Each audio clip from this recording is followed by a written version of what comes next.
निवृत्तीनंतर धर्मात ठरलेलं उत्पन्न असणं खूप महत्त्वाचं असतं। विशेषतः ज्यांच्याकडे कोणतीही सरकारी किंवा खाजगी पेन्शन नाही त्यांच्यासाठी एक मजबूत पर्याय आहे अटल पेन्शन योजना। ही योजना 2015 मध्ये सुरू झाली। उद्देश साधा आहे, असंघटित क्षेत्रात काम करणाऱ्या आणि कमी उत्पन्न गटातील लोकांना 60 वर्षानंतर हमीदार पेन्शन मिळावी। यामध्ये कोण सहभाग घेऊ शकतं, तर वय 18 ते 40 दरम्यानचं असावं, तो भारताचा नागरिक असावा, आयकर भरणार नसावा, बँक किंवा पोस्ट ऑफिस मध्ये सेव्हिंग अकाउंट असणं आवश्यक आहे। महत्त्वाचं म्हणजे 2022 पासून आयकर भरणाऱ्यांना या योजनेत प्रवेश नाही। मग यामध्ये पेन्शन किती मिळते?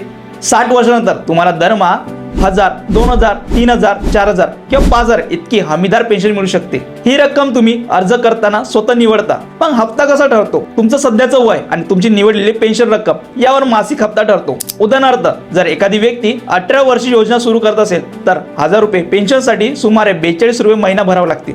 पण जर 40व्या वर्षी तुम्ही सुरुवात केली तर याच 1000 रुपये पेन्शनसाठी सुमारे 291 रुपये महिना भरावा लागतील। म्हणजे सुरुवात जितकी लवकर तितका हप्ता कमी। हप्ता दरमहा, तिमाह किंवा वर्षातून एकदा भरता येतो। रक्कम बँक खात्यातून ऑटो डेबिट होते। खातेधारकाचा 60 वर्षापूर्वी मृत्यू झाला तर जोडीदाराला योजना पुढे चालू ठेवण्याचा पर्याय असतो। जोडीदाराला पुढे चालू ठेवायचं नसेल तर जमा असलेली रक्कम परत मिळते। ज्यांच्याकडे भविष्यासाठी ठोस पेन्शन प्लॅन नाही त्यांच्यासाठी ही योजना नक्की विचार करण्यासारखी आहे। भविष्याच्या सुरक्षेसाठी आजच निर्णय घ्या। अशाच इन्फॉर्मेटिव्ह व्हिडिओसाठी महाराष्ट्र चॅनलला फॉलो करायला विसरू नका।